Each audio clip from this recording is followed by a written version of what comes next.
All right, CJ, your prompt for this week is green. Green. Okay. All right, here we go. 3, 2, 1. I'm already prepping my mind to survive the winter and that I need to go outside more and enjoy some nature. I need to stop this habit of not leaving the apartment for multiple days at a time. I have the same problem. Hold on one second. Hey, welcome to the Overtalking Podcast with your hosts, Ken and CJ. Say hi, CJ. Hi, CJ. This is the show where we talk over TV shows and movies as typically chosen by our guests, but it's just the boys this week. And of course, since it's just the boys, we're talking about She-Hulk. Hello. The comic book nerds are back. It's just us. Wow, surprise, surprise, there's another Marvel show. That's wild. Before we get to that, though, I also am trying to get outside more. I'm trying to, I don't know, not train, but at least start running to prep for a turkey trot on Thanksgiving. Nice. Yeah. So I'm trying to get out more. And it's, I don't know, I have a Peloton and I do a lot of at-home workouts with weights and stuff, but yeah, I hate just being inside all the time. I'll definitely be using the Peloton when it's snowing and everything like that, but I want to be at least when it's nice and cool and you can run and not fully sweat everywhere. I don't know. It's the best time to go running outside. So I'm trying to do that. Good. Good.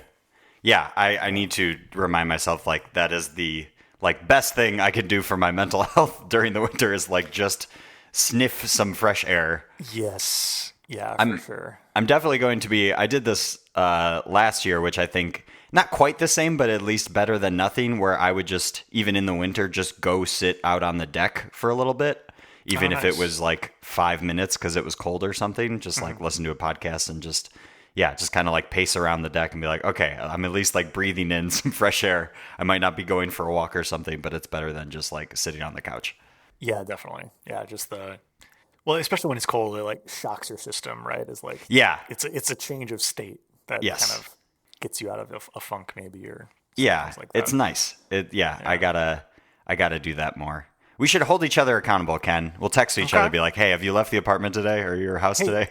I expect a picture a day of you outside. How about that? Our own version of that Be Real app. Have you heard of that?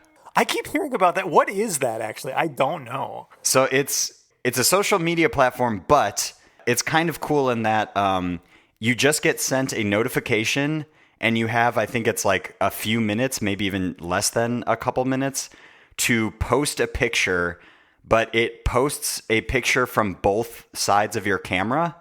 So it takes a picture of the selfie view and whatever you're showing. And it's just to basically be hey, at this time of day, here's what I'm up to. And because you only have a minute to post or whatever, people can't stage their picture. They're not, going to the mirror and doing their hair or whatever, or prepping to be oh, I look like shit. Let me, Is it a different time each day? Yeah. So it's by surprise. Huh.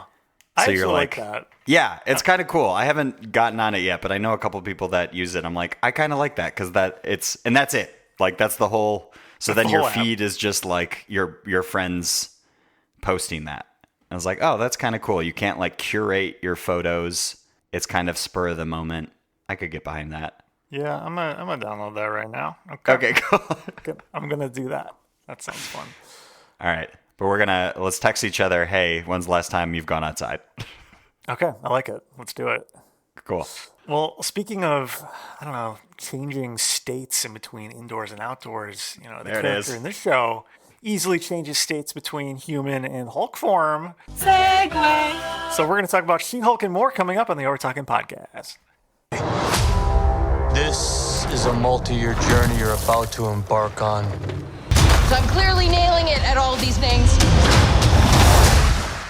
If you want to go back to your life as a lawyer, I respect that. He doesn't mean that. Jennifer Waters. Namaste. I have a serious conflict of interest. This man tried to kill my cousin, Bruce. Yeah, that's quite all right. Oh. And we're back on the Overtalking Podcast. Just the boys this week. We're talking about She-Hulk. And I think I'm going to be put on the spot this week to describe, for someone who's never heard or seen this show, what it's all about. Ready, Ken, go. In 30 seconds, fuck. Okay, there's this woman. She's a lawyer. She can break the fourth wall. And she is cousins with Bruce Banner. And they go on a tropical expedition for some reason. And they get in an accident and they swap blood, which you do. 10 seconds. And she becomes a Hulk, but she has like complete control over it, unlike 5, what Bruce Banner 4, went through. 3. And she's a lawyer. And 1. Yeah, that's it. That's pretty good, right? Yeah, that was. What's her name? Jennifer Walters. Jennifer Walters. Okay. Yes. I wonder how they're related, Bruce Banner and Jen, because they don't have the same last name. Right. So, and she's not married, right? So that's not a husband's Correct. last name. Yeah, most of the show. So yeah, to set the scene, I have seen the whole season. Ken, you have only watched the first episode, correct? Correct. Yes. So this will be a spoiler-free episode. I won't ruin anything for the rest of the season, but I can touch on that. Yes, like the show very much follows the fact that she is single and trying to find some like a boyfriend and stuff like that. That's some of the plot point. Cool. Yeah. I don't even know what the overarching like season arc is. Like they didn't even set that up in the first episode. It's just like, hey, who is this character and how does she get her powers, kind of thing. Yeah. I think they do a good job of that in that like there isn't just like this one thing you're waiting to happen the entire season. There's a lot of like, they do a good job of like, there's a new thing to be interested in each episode. Oh, okay. There's a couple overarching ones, but I wouldn't say there's not like a big boss fight you're waiting to happen, essentially. Interesting. Yeah. So in terms of how the show is structured, because I don't know, it's not set up in the first episode. Is it like a lawyer show? Like, is there like a new case every episode? No, but they definitely touch on a few cases. Okay. But it's not like, okay, this episode I'm going to work. What's the new case I'm going to work on? Because there are a bunch of other like overarching story plots. You definitely do get that. You do get the courtroom episodes or her defending people, which are fun. Because yeah, she, again, I think you find this out in the second episode, but like her thing is she represents more superhero type clients, not just regular people. Huh. Which I think is the same in the comic book as well. Gotcha. Okay. And I mean, I think they made this pretty clear in the first episode, but like cat's out of the bag. Everyone knows she's She-Hulk, right? Yes. Okay. Yeah, very much in the public eye. She does not hide it. She doesn't try to like pretend that she's not She-Hulk. Yeah, everybody knows her name is out there. So, I mean, that's a pretty good primer for what the show is. And I know, CJ, you listened to a podcast that we've discussed on a previous episode for Miss Marvel that kind of dives into the comic book origins of various characters. And the one you listened to was on She-Hulk, right? Yeah. What kind of nuggets did you take out of that? Yeah, give him a shout out. It's called Screw It. We're just going to talk about comics. Highly recommend it. So She-Hulk was created back in 1980 and was one of the characters created by Stan Lee himself. Oh, wow. Okay. Yeah. Did he create Hulk too?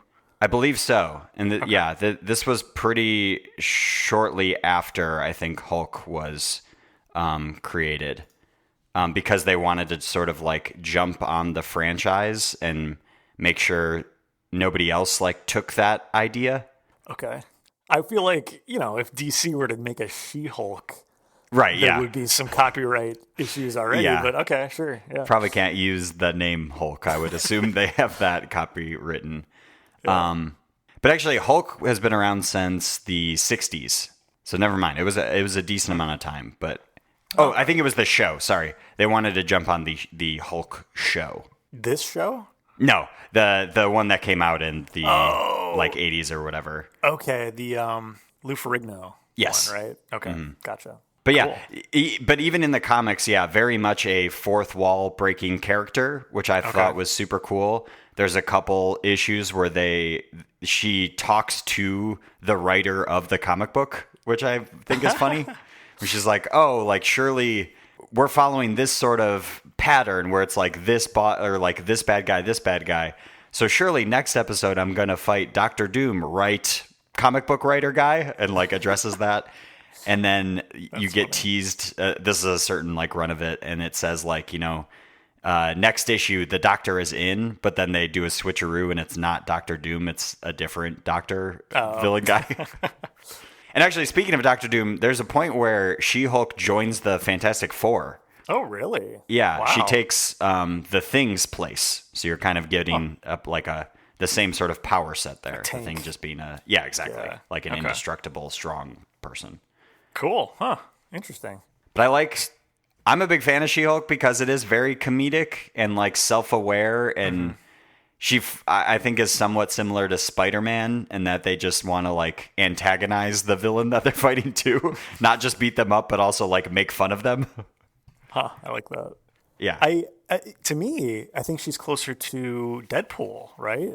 Like for the same reasons that you just said, plus the fourth wall breaking. Mm-hmm. Oh, true. Yes. Yeah. Deadpool does address like the reader and stuff. Yeah, you're right. Yeah. I wonder if they'll ever, because I mean, they're bringing in Ryan Reynolds' Deadpool into the MCU soon in the next couple of years, I think. I wonder if they will ever team up together and kind of both be like, hey, I can also see the fourth wall. Yeah, they both turn to camera or like cut each other off as the other person is addressing the audience. Right. Or I wonder if they will react of like or call it out and be like, "Wait, you can do that too?" and then like turn and look or something.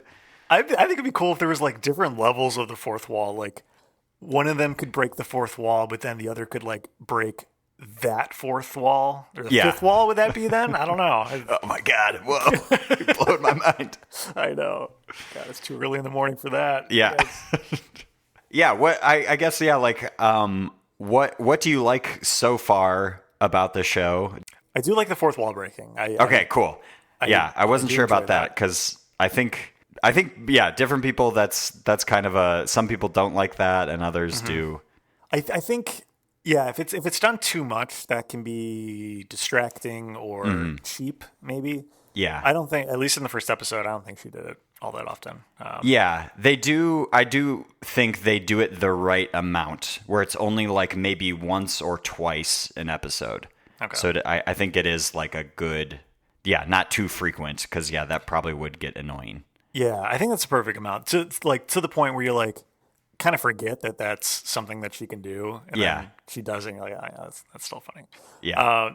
And I like how comedic it is too. The whole thing, especially with the post-credits scene in the first episode about Captain America being a virgin or not. Yeah. And I don't know. That was a pretty funny thought process there. Not to spoil my rating, but I'm a fan of this because you can tell it's like them actually trying to do a straight comedy.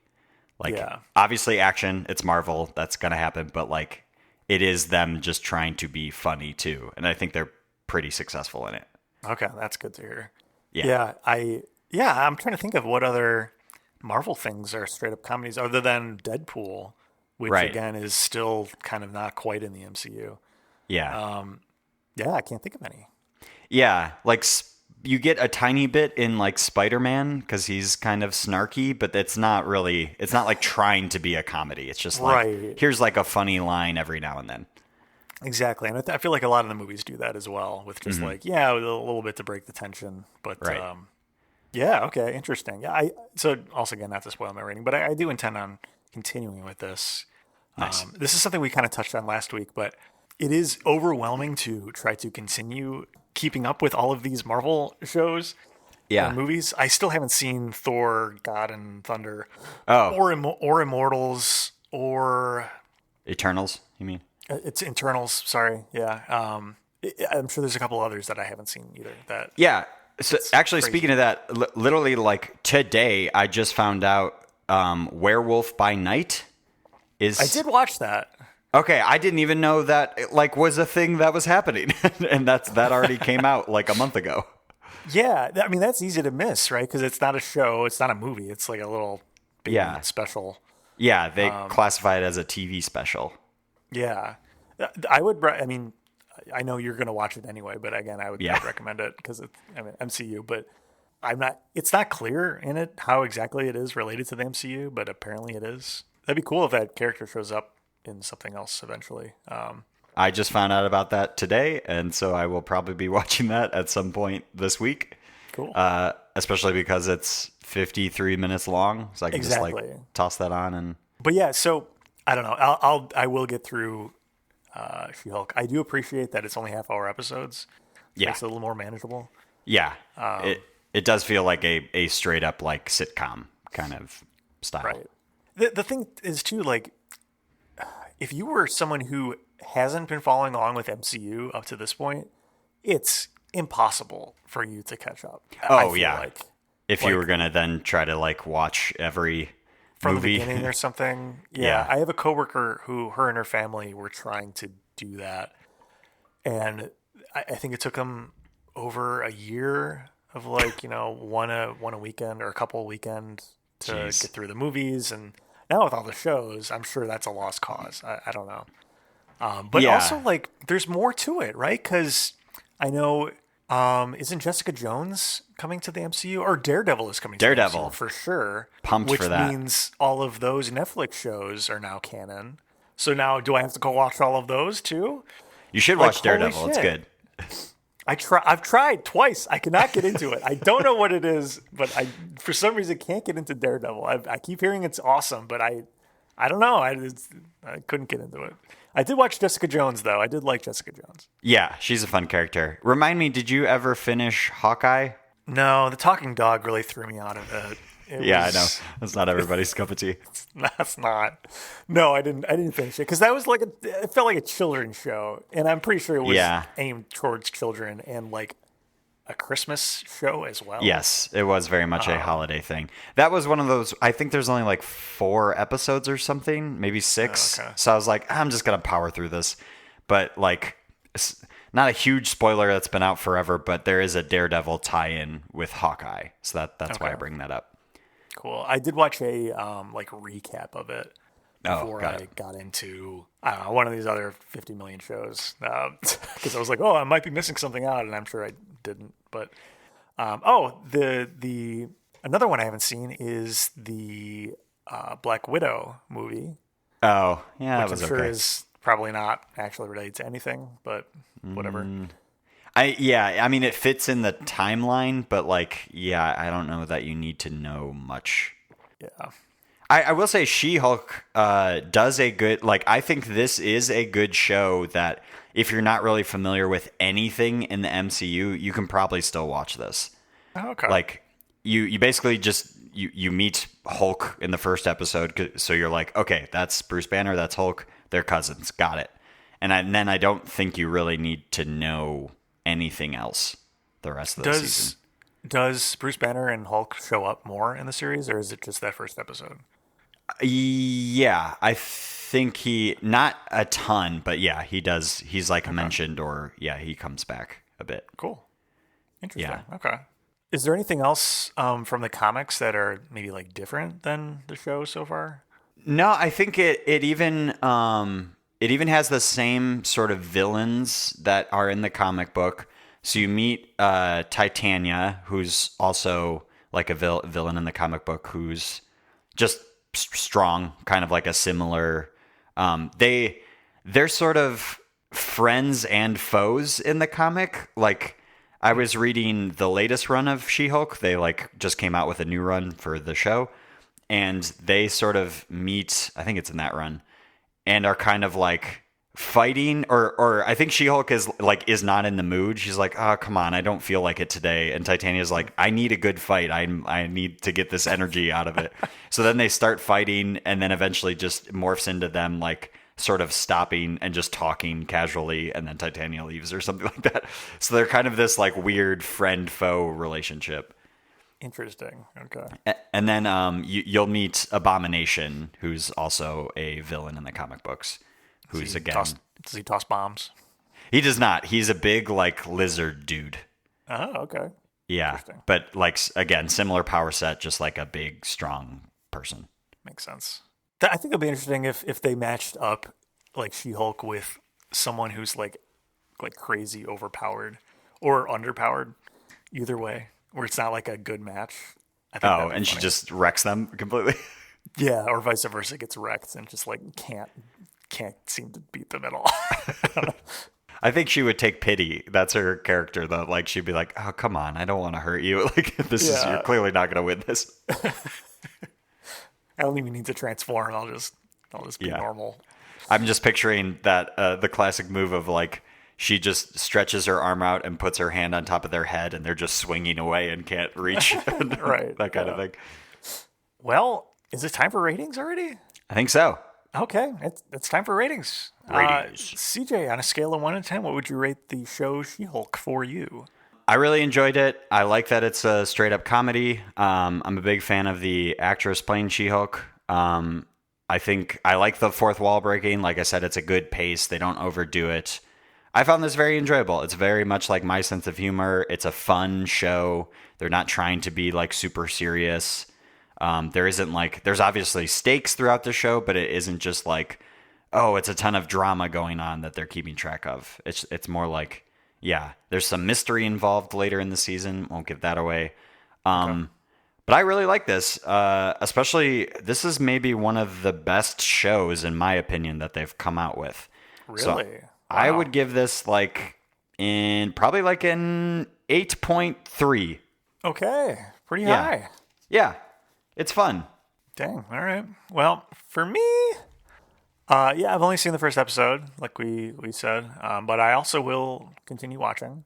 It's a good 30-minute, quick, funny, light show, or relatively light, at least it seems. I will. I like it.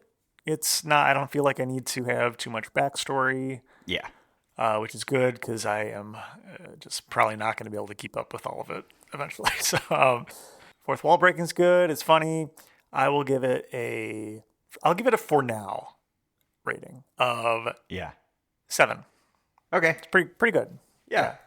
But report back when you've finished the season. Back. Yeah, I think I need some more meat before I can. For sure. Really. I don't have any plot right now. Right. So, yeah. Pilots are hard. They're trying to set up a ton of stuff. Yeah. Right. But I'm glad you're liking it so far. I think you will continue to enjoy it. I think it's a fun show. Cool. Yeah. No. I think this is definitely better than hockey. Hockey and the Talkie Dog. Yeah. There's no talking dog in this one. No, it's not tied to one holiday. Yeah. I don't know. Is it worth for me to go back to Hawkeye? Because I mean, the holidays are coming up, right? Like now or soon would be the time for me to be in the right mood to be watching that potentially. I mean, that in my opinion, is one of those shows that like throw it on your tablet and watch it while you're like doing the dishes or laundry or something. Okay.